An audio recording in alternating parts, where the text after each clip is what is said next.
আসসালামু আলাইকুম। আজকে পহেলা বৈশাখ উপলক্ষে একটু বাহিরে ঘুরতে গিয়েছিলাম বাচ্চাদেরকে নিয়ে। শহর থেকে বাহিরে অনেক সুন্দর একটা মনোরম পরিবেশে ঘুরতে গিয়েছিলাম। আমাদের এখানকার রেল স্টেশনের কাছেই অনেক সুন্দর একটা গ্রামীণ পরিবেশে সুন্দর একটা রেস্টুরেন্ট আছে। রেস্টুরেন্টটা অনেক সুন্দর করে ডেকোরেট করা। আমি আগেও অনেকবার এসেছি, বাট এখন আরো সুন্দর করে ডেকোরেশন করেছে।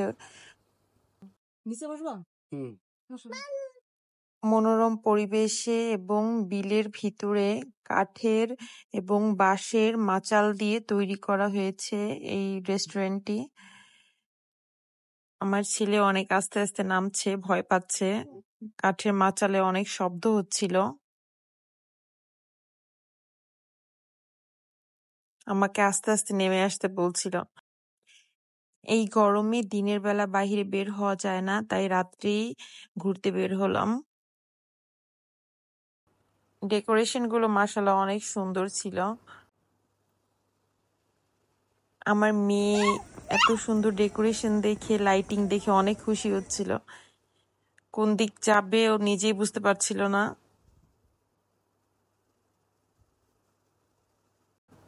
দুজনে অনেক এনজয় করছিল। ছেলে মেয়ে খুশি হলে এর থেকে বড় পাওনা আর কোনো কিছুই হতে পারে না। ওদের খুশি দেখে আমারও অনেক ভালো লাগছিল। অনেকক্ষণ ধরেই ওরা খেলাধুলা করেছে এখানে। আমরা দাঁড়িয়ে দেখছিলাম। আমার ছেলে তার বোনের দিকে অনেক খেয়াল রাখে, অনেক ভালোবাসে তাকে। প্রতিটা ভাই বোনই হয়তো এরকমই হয়।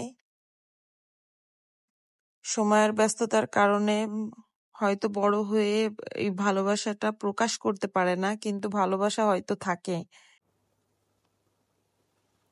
আমার মেয়ে এদিক ওদিক ছোটাছুটি করছে, কাউকেই বসতে দিতে চাচ্ছে না কোনো কিছুতেই।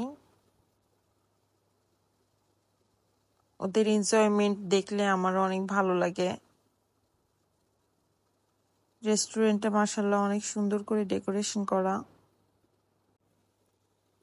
বাবুই পাখির বাসাগুলো অনেক সুন্দর লাগছিল। এখানে একটা ডিজাস্টার হয়ে যায়। একটা বাচ্চার সাথে বসছিল আমার মেয়ে, অনেক জোরে দোল লাগার কারণে প্রায় পড়েই যাচ্ছিল, কিন্তু আমার ছেলে ঠিক টাইমে ধরে ফেলে। তেমন একটা কিছু হয়নি। তারপরে আমরা উপরে যেয়ে বসি এবং আমাদের খাবার চলে আসে। রুহিকে জুসগুলো ট্রাই করাবো। ও খেতে তো পারবে না, কিন্তু টেস্ট তো করতেই পারে। এটা কাঁচা ম্যাঙ্গোর জুস ছিল, হালকা একটু ঝাল ছিল, এর জন্য হয়তো ওর ভালো লাগেনি তেমন একটা। একবারই নিয়েছিল। তারপরে আমি এটা রেখে দিলাম এবং অরেঞ্জ জুসটা ট্রাই করাবো এখন। কিন্তু তার ভিতরে ও ব্যস্ত হয়ে যাচ্ছে ধরার জন্য। অরেঞ্জ জুসটাও একবারই নিয়েছে, আর খেতে চাইলো না।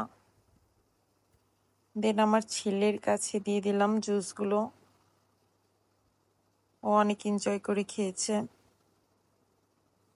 বাট ওর ম্যাঙ্গো জুসটা হয়তো তেমন একটা ভালো লাগেনি। দেন আমাদের খাবার চলে আসে, খাবার স্টার্ট করি। খাবার এভারেজ ছিল, বাট পিৎজাটা মজাই ছিল। চাইনিজ ভেজিটেবলটাও আমার অনেক ভালো লেগেছে। কোথাও চাইনিজ ভেজিটেবল আমার কাছে ভালো লাগে না তেমন, বাট এখানকার চাইনিজ ভেজিটেবলটা অনেক ভালো ছিল। দেন ইনডোরে এসে আমরা বসি এবং ইনডোরের ডেকোরেশনটা বাঁশ দিয়ে করা ছিল। দুজনকে একটা আইসক্রিম নিয়ে দিই। আইসক্রিম খেলে আমার ছেলেটার আবার ঠান্ডা লেগে যায়, এর জন্য ছেলেকে আলাদা করে দিইনি। কিছু খাবার পার্সেল নিচ্ছিলাম, এর জন্য ওয়েট করছিলাম। সবাই ভালো থাকবেন এবং আমাদের পাশে থাকবেন। আবার দেখা হবে অন্য কোনো ডেইলি ব্লগে।